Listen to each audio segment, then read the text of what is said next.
할렐루야, 고맙습니다. 우리 옆에 있는 분들에게 성도의 교제 나누시겠습니다. 잘 나오셨습니다. 반갑습니다. 고맙습니다. 할렐루야. 한 주간도 잘 계셨죠? 자주 보면 좋겠습니다.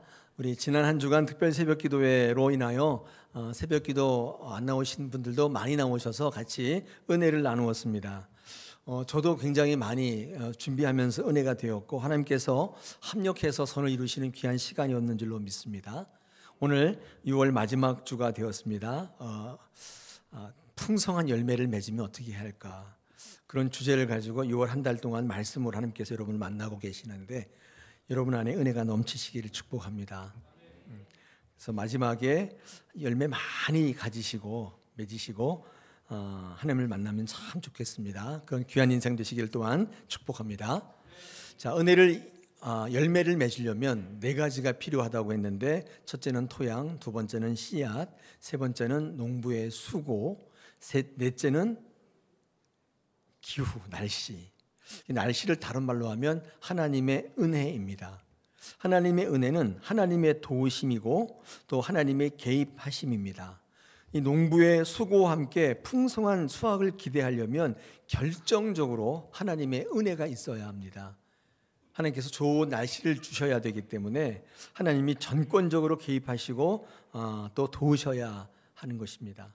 자, 하나님의 은혜가 우리에게 임하게 하려면 어떻게 해야 될까요? 우리는 몰라요. 왜냐하면 하나님이 전권적으로 하시는 일이기 때문에 우리는 아무것도 몰라요. 근데 이건 알아요. 우리가 어떤 자세와 태도를 가져야 할지 성경 도처에서 하나님의 은혜를 누리는 선진들의 삶을 통해 우리는 엿볼 수 있습니다. 오늘 주시는 본문을 통해서 두 가지의 자세, 하나님의 은혜가 우리 가운데 임하게 되어서 그 은혜로 말미암아 열매 맺는 귀한 인생이 되기 위한 저와 여러분의 자세가 어떠해야 될지를 같이 한번 나누는 시간 가지고 우리 6월 한 달에 말씀을 마무리하려고 합니다. 자, 어떤 자세가 요구되냐? 두 가지 있습니다. 첫째, 기도하는 자세입니다. 기도하는 자세. 여러분, 기도한다는 말은 종교적 의미가 좀 있으니까 안 와닿죠. 그러면 좀 다른 말로 바꿔보면 기도하는 자세는 어떤 자세냐면 하나님께 전적으로 맡기는 자세입니다. 맡기는 거예요. 이게 하나님의 은혜가 우리 가운데 임하게 하는 방법이 아니라 적어도 우리가 취해야 할 자세예요. 이 자세를 취한다고 해서 하나님 은혜가 임하거나 그런 건 아니지만 성경을 쫙 읽어보면 하나님의 은혜를 누리는 많은 사람들의 자세 속에 발견되는 공통적인 특징이죠. 하나님께 맡긴다는 거예요. 그때 하나님께서 그 인생 가운데 은혜를 채워주시더라는 거예요. 그럼 어떻게 돼요? 열매를 막 맺기 시작하더라. 농부는 해야 할 일을 다 한 후에 반드시 기도해야 합니다. 왜냐하면 농부는 자신의 노력으로 비를 내리게 할 수는 없기 때문입니다. 그렇기 때문에 정말 열매를 원하는 농부의 기도는 열매를 구하는 기도보다도 은혜를 구하는 기도가 맞습니다. 풍성한 수확을 주세요. 이걸 기도하는 것보다도 주님, 좋은 날씨를 주세요. 이게 더 나아요. 왜냐하면 은혜가 임하면 당연히 열매는 따라오기 때문입니다. 마태복음 6장 33절에 보니까 이렇게 말씀합니다. 그런즉 너희는 먼저 그의 나라와 그 의를 구하라. 그리하면 이 모든 것을 너희에게 더하시리라. 왜 성경에서 먼저 그 나라와 그 의를 구하라고 하는지 비로소 이해가 되죠. 왜요? 내가 원한다는 것을 구한다고 열매를 얻을 수 있는 게 아니에요. 오히려 하나님 것을 먼저 구할 때 하나님께서 그 다음을 채워주시겠다고 말씀하면 그러니까 은혜가 열매보다 먼저인 거예요. 그러므로 열매를 기대하고 계시다면 반드시 기도하셔야 돼요. 기도는 나의 것을 요구하는 것이 아니라 그래서 하나님께 맡기는 겁니다. 이게 기도의 성경적 정의예요. 예수는 우리를 향해서 기도를 가르쳐 주실 때에 이렇게 말씀하셨는데 요구하지 말고 맡기라. 예수님이 우리에게 알려주신 기도의 정의가 이래요. 네가 원하는 거 있으면 죽자 사자 기도해라 이렇게 말씀하시지 않고 맡기라. 마태복음 6장 30절입니다. 제가 읽어보겠습니다. 오늘 있다가 내일 아궁이에 던져지는 들풀도 하나님이 이렇게 입히시거든 하물며 너희일까 보냐. 믿음이 작은 자들아. 그러므로 염려하여 이르기를 무엇을 먹을까 무엇을 마실까 무엇을 입을까 하지 말라. 이는 다 이방인들이 구하는 것이라. 너희 하늘 아버지께서 이 모든 것이 너희에게 있어야 할 줄을 아시느니라. 그런즉 너희는 먼저 그의 나라와 그 의를 구하라. 그리하면 이 모든 것을 너희에게 더하시리라. 여기 보니까 뭐라고 하냐면 이거 구하는 게 아니라 기도는 예수님이 지금 기도를 알려주시고 계시는데 구하는 게 아니라 어떻게 해요? 맡기라. 좋은 열매를 맺기를 원한다면 나의 열매를 구하기보다는 기도를 통해서 하나님께 맡기라. 그렇게 얘기한 거죠. 오늘 이 말씀 가운데 이 모든 것이 너희에게 있어야 할 줄을 아신다. 이게 무슨 말이죠? 한마디로 말하면 하나님을 신뢰하라는 뜻입니다. 너희가 너희 요구를 하지 않는다고 해서 그거 모르시는 하나님이시지 않다. 하나님을 신뢰하라는 거예요. 그러므로 나의 요구를 구하는 것보다 더 중요한 것은 기도할 때 하나님을 신뢰하는 것입니다. 이게 더 중요해요. 하나님에 대한 신뢰를 기도를 통해서 드러내셔야 돼요. 주님, 제가 하나님을 신뢰합니다. 이거 어떻게 하나님께 전달하죠? 주님, 제가 주님을 더 신뢰합니다.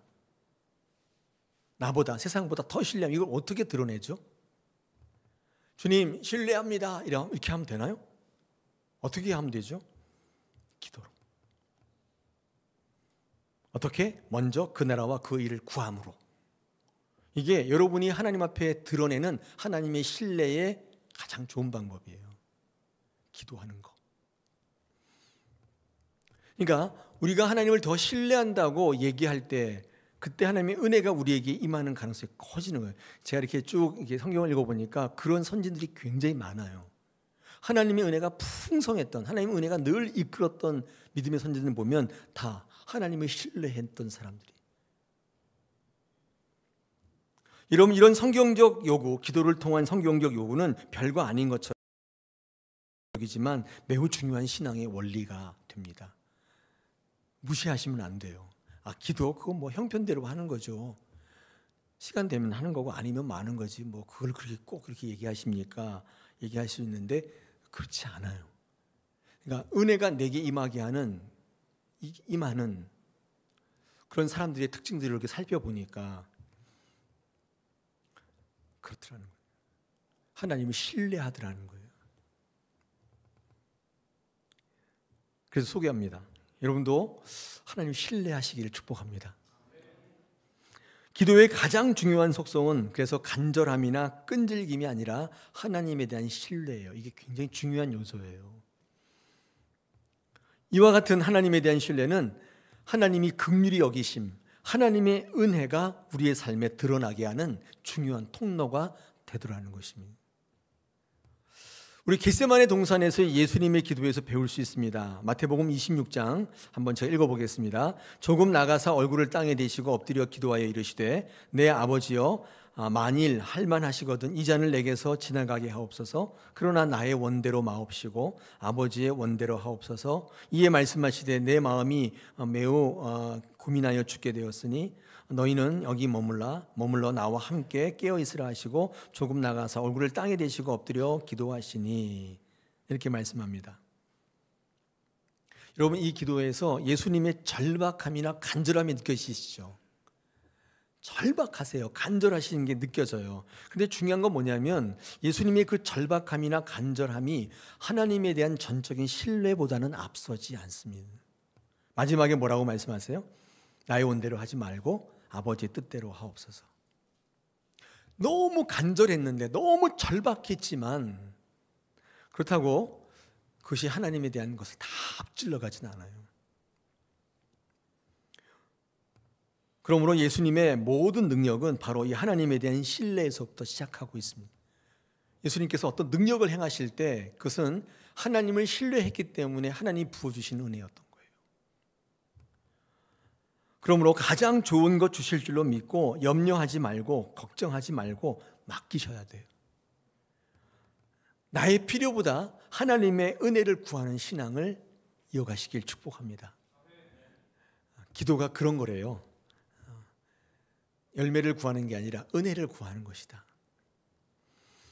하나님의 은혜가 우리 가운데 임하게 되는 공통적인 특징 가운데 기도하는 모습, 기도의 자세 필요하죠. 맡기셔야 합니다. 맡기지 않으면 신뢰하지 않는다는 뜻입니다. 맡기지 않는 것은 신뢰하지 않는다는 뜻이에요.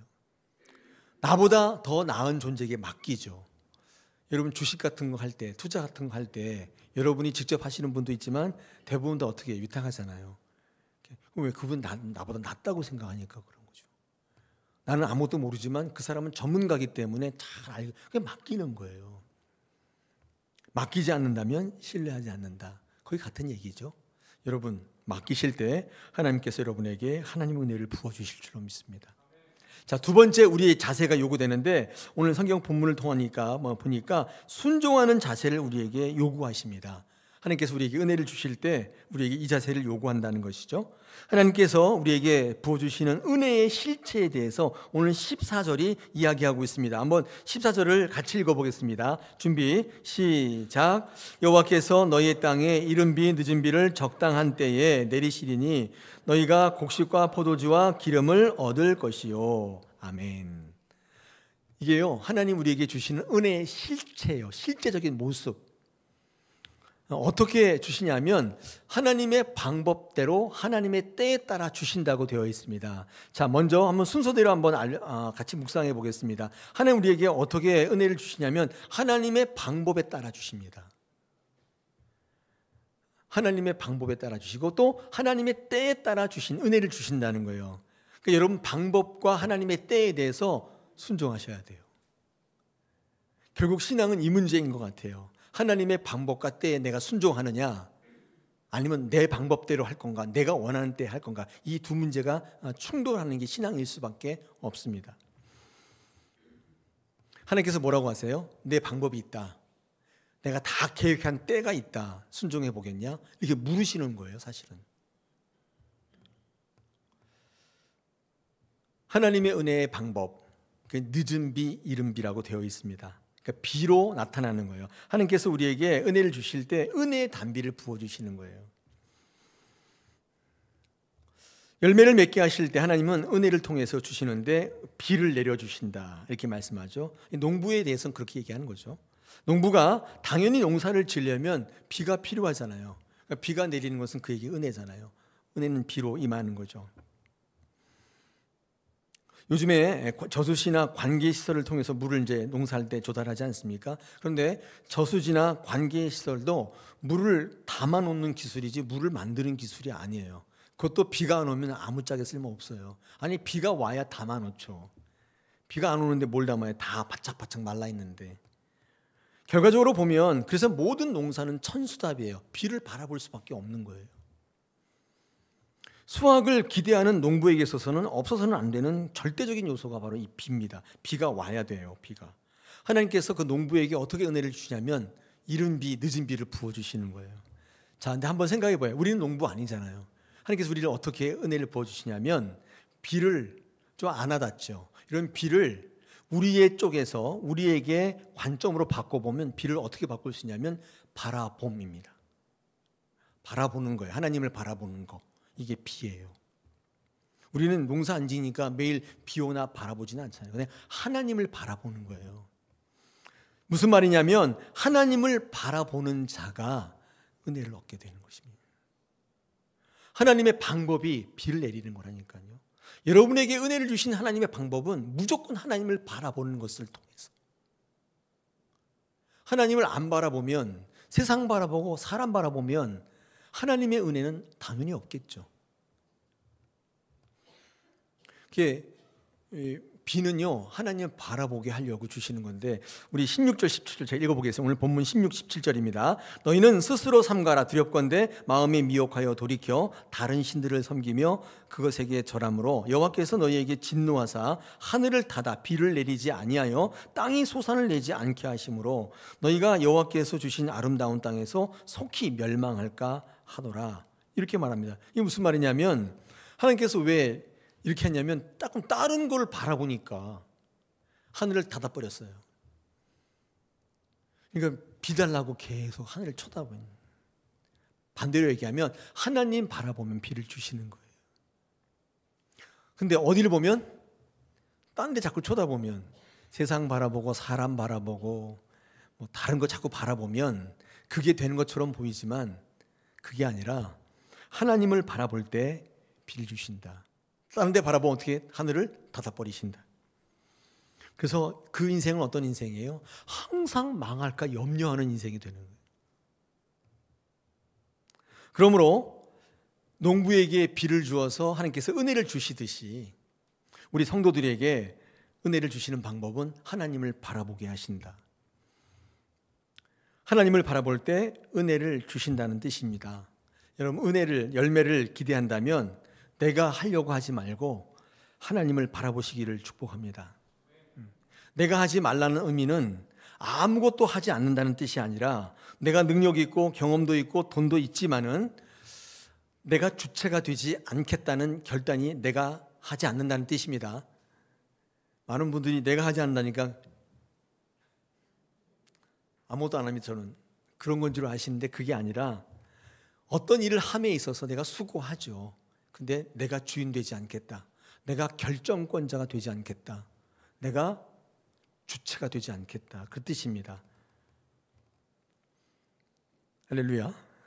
근데 더 중요한 게 있어요. 그러면 내가 주체가 되지 않겠다라는 나의 결단을 하나님께 어떻게 알리냐 그 말이에요. 어떻게 알려요? 어떻게? 기도하는 실천이 필요해요. 기도의 모습이 필요하다고요. 하나님께서 기도할 때 네가 주인 되지 않겠다고 하는 거구나 이렇게 알아주신다는 거예요. 기도하지 않을 때 네가 주인이구나, 네 마음대로 해봐라 그러신다는 거예요. 여러분, 기도가 굉장히 중요한 성도의 삶의 중요한 요소이죠. 하나님께 맡기는 실제적인 성도의 모습이 기도로 드러날 수밖에 없는 거예요. 기도 어떻게 하냐면요, 제가 한번 팁을 알려드릴게요. 무조건 나와서 흉내를 내셔야 돼요. 기도도 안 해본 분들이 기도의 효용성, 기도의 가성비를 자꾸 얘기해요. 뭐 예를 들어 새벽에 졸고 있는데 내가 거기 가서 기도하면 뭐하냐, 새벽 기도하면 난 하루를 완전히 망치는데 그럼 뭐하냐 이렇게 얘기하지만, 근데 그거는 기도를 안 해보셔서 그래요. 이 흉내를 내다 보면요 그 단계를 거치게 되는데 그 다음에 어떤 적정한 수준에 오르면 파워가 나타나기 시작해요. 이거는 이제 해본 분들만 아시는 거예요. 왜 이런 거 있잖아요. 저기 문이 있는데 자동문 우리 식당에 설치해 있잖아요. 근데 서서 아무리 생각해봐야 문은 안 열리죠. 어떻게 해야 돼요? 다가가야 되는 거예요. 그래 문이 열리는 거예요. 서서 아무리 뭐 계산하고 뭐 얘기하고 무슨 논리를 얘기해봐야 절대 안 열립니다. 기도를 하고 싶으시면 흉내를 먼저 내셔야 돼요. 기도하면 얼마나 효과가 있을까? 얼마나 내 삶이 이런 걸 따지기 시작하면 그게 뭐냐면 기도를 못하게 만드는 거예요. 결국 그분들은 기도를 안 하게 돼요. 그러니까 무조건 나와서 졸더라도 힘들더라도 하루를 망치더라도 기도하셔야 돼요. 그러면 그거보다 훨씬 더 큰 것으로 하나님께서 은혜를 부어주시. 왜요? 그게 하나님께 맡긴다는 우리의 삶에 드러난 결정적인 모습이에요. 증거예요. 하나님께서 그 기도를 보시는 거예요. 기도를 유창하게 뭐 효과 있게 뜨겁게 뭐 이렇게 하는 게 중요한 게 아니라 처음에 이게 굉장히 중요해요. 할렐루야. 하나님 방법이 뭐라고요? 비를 내려주시는 거예요. 그렇게 은혜를 주시겠다는 거예요. 자, 하나님의 때가 있습니다. 오늘 성경에 보니까 그 때가 뭐라고 되어 있냐면 적당한 때라고, 우리 14절에 보니까 적당한 때라고 되어 있습니다. 하나님이 우리에게 은혜를 주시는 때는 어떤 때냐면 적당한 때 부어주시겠대요. 거기 뭐라고 되어 있냐면 우리가 원하는 때라고 되어 있지 않고 적당한 때라고 말하고 있습니다. 그러니까 아무 때나 주시지 않겠다. 적당한 때에 주겠다. 여러분 생각해 보십시오. 이 하나님의 때를 적당한 때라고 말을 하고 있는데 이 적당이라는 말이 굉장히 모호하지 않습니까? 적당한 때가 언제예요? 무슨 의미죠? 적당한 때라는 말은 이런 얘기입니다. 아까 똑같은데 하나님께 맡기라는 뜻입니다. 하나님이 하시는 때가 바로 그때예요. 이게 적당한 때예요. 적당한 때가 언제예요? 어제, 내일이에요? 모레예요? 뭐 언제예요? 이게 뭐 모호하잖아요. 그러니까 하나님은 적당한 때에 은혜를 주시겠다고 하는데 이 적당한 때는 하나님이 계획하신 때예요. 하나님이 생각하고 있는 그때예요. 하나님이 행하시는 때가 그때라고요. 하나님이 부르시고 요구하시는 때가 바로 그때예요. 그게 적당한 때예요. 그때 응답하셔야 돼요. 할렐루야. 여러분, 이른비는 반드시 10월에서 11월 사이에 와야 돼요. 중동 지역에는 이제 여름 내내 가물어 가지고 다 바짝바짝 말라 있는데, 이제 생명이 나려면 그 10월, 11월 사이에 비가 와야 이게 좀 흥건히 젖고, 흥건히 젖으면 거기에 싹이 조금씩 나기 시작해요. 그래서 10월, 11월 사이에 비가 와야 살아나요. 그때 안 오면 안 돼요. 그때 와야 돼요. 하나님께서 그때 비를 계획하고 계세요. 그래서 생명이 움트게 하세요. 이른 비를 살리는 비라고 말합니다. 타이밍이 굉장히 중요해요. 그 다음에 늦은 비는 어떤 비냐면요, 이런 거예요. 2월, 3월 달에 비가 와야 돼요. 그래서 10월, 11월 달에 비 때문에 싹이 난 것들이 크기 시작하는데, 이게 쑥 크게 만들어요. 그때 비를 한번 맞아야 돼요. 바로 그때 와야 돼요. 그때. 그러면 그게 쫙 키가 쭉 커지고요, 알이 굵어지고 당도가 높아져요. 상품성을 갖기 시작하는 거예요. 그때. 근데 그때 그 비가 안 오면 안 돼요. 여러분, 성장의 비라고 하는데, 이 늦은 비를, 여러분 성장에도 타이밍이 있는 거 아시죠? 성장할 때 성장해 주셔야 돼요. 나중에 성장하겠다, 그런 게 별로 없어요. 우리 아이들 클 때 제가 늘 설명하는데, 이게 발달 단계에 따라서 그때그때 성장해 줘야 되잖아요. 아동기 때 성장해야 될 게이고, 청소년 때 이렇게 성장해 줘야, 지적으로 뭐 육체적으로 성장을 해야 부모님들이 기쁨이 되죠. 청년이 됐는데 이 지혜가 이게 뭐죠? 이게 성장이 안 돼가지고 몸은 청년인데 생각은 초등학교 2학년이다. 그럼 부모의 근심이 돼요. 그는 말만한 청년이 엄마 밥 달라고 막 밥 줘 막 이렇게 되면 귀엽기는 한데 걱정이 돼요. 근데 몸이 성장이 안 되고 이 정신만 성장이 돼서 그런 외소증을 겪는 분도 있어요. 그것도 굉장히 힘들어지죠. 신앙 한 20년, 30년 하면 거기에 맞춰서 성장을 해 주셔야 돼요. 그러니까 이런저런 거를 겪었을 때 다 이겨낼 수 있도록 신앙의 성장이 있어야 돼요. 견뎌내야 되죠. 그러니까 밥도 먹고 고기도 먹고 갈비도 뜯고 이렇게 소화력을 가지고 있어야 되는데, 오래 했는데 그게 안 되면, 성장이 안 되면 타이밍이 딱 맞게 해줘야 돼요. 그때 성장을 해주셔야 돼요. 교회는 그런 성장을 위해서 이제 애쓰고 있죠. 하나님께서 부어주시는 은혜는 이처럼 정교하고 세밀해요. 그때마다 센티미터, 밀리미터까지 다 재고 있어요. 여러분, 그래서 훈련 받으시고 그때에 따라서 교회의 모든 때에 따라서 같이 성장해 주셔야 하나님의 역할을 감당하는, 하나님의 생명을 증거하는 귀한 하나님의 자녀로, 은혜를 누리는 자녀로 성장할 줄로 믿습니다. 그렇게 해주시기를 바랍니다. 되게 타이밍이, 하나님께서는 다 모든 것을 계획하시고 또 정교하게 세밀하게 다 준비하셔서 여러분에게 은혜를 부어주시는 하나님이신 줄로 믿습니다. 호랑이가 이렇게 새끼를 물고 갈 때 있잖아요. 물고 갈 때 호랑이 이빨이 송곳 같잖아요. 근데 새끼 여기를 턱 물고 뛰어가는데 피가 안 나요. 여기 호랑이 새끼가 뚫리거나 찢어지지도 않아요. 엄청나지 않아요? 그리고 탁 놓으면 여기 멀쩡해. 여기 그걸 물고 뛰는데도 피도 한 방울 안 나요. 여러분, 그 정교함, 하나님께서 만드신 거예요. 그 세기와 강도 정확하게 딱 물어서 피 안 나게 또 딱. 하나님 대단하신 분이잖아요. 우리에게 은혜를 주실 때 하나님께서 다 계획하셔서 하나님의 방법대로 하나님의 때에 맞춰서 우리가 순종하면 우리가 생각지 못했던 열매를 맺게 하시는 거예요. 내가 행하고 내가 주인 될 때보다 훨씬 더 괜찮은. 할렐루야. 두 번째 순종해야 될 게 있습니다. 그거는 하나님의 명령에 순종하셔야 합니다. 오늘 성경 말씀 읽어보면 은혜를 누리기 위해서 하나님의 명령에 순종하라고 말합니다. 우리 오늘 읽으셨던 성경 말씀 8절 9절인데 읽어보면 차지해야 할 땅을 주셨다고 되어 있고요. 그 다음에 그 차지해야 할 땅에 들어가서 차지해야 한다. 차지해 주시지 않는다. 대신 점령해 주시지 않아요. 우리에게 명령하고 있어요. 무조건 가서 점령해야 돼요. 그래서 오늘 8절에 보니까 모든 명령을 지키라. 차지할 땅에 들어가서 그것을 차지하라. 그 명령을 순종할 때, 그 명령을 지킬 때 은혜가 임한다고 우리에게 이야기하고 있습니다. 12지파가 땅을 분배받았는데 단지파가요, 딱 제비를 딱 뽑았는데 어디가 딱 걸렸냐면 헤브론 땅이 딱 걸린 거예요. 이 가나안 땅에서 중심부에 있는 땅인데 굉장히 좋은 땅인데 가보니까 거기에 아낙 자손이 사는 거예요. 아낙 자손 키가 3m, 저의 2배예요. 그리고 철기 문화를 쓰는 이 가나안 자손이 거기에 딱 살고 있는데 기가 딱 찔렸어요. 그래서 이 단지파가 이 땅을 분배받은 다음에 하나님 명령을 거부해요. 나는 못한다. 나는 힘들어서 안 한다. 이거 불가능하다.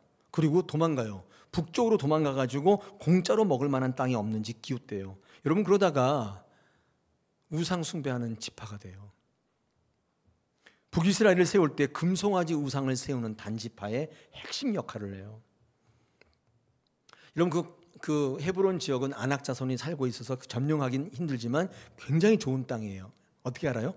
가장 힘센 사람들이 사는 땅이 제일 좋지요. 그 사람들이 후진 땅에 살겠어요? 우리나라에 가장 힘 있는 사람은 어디 살아요?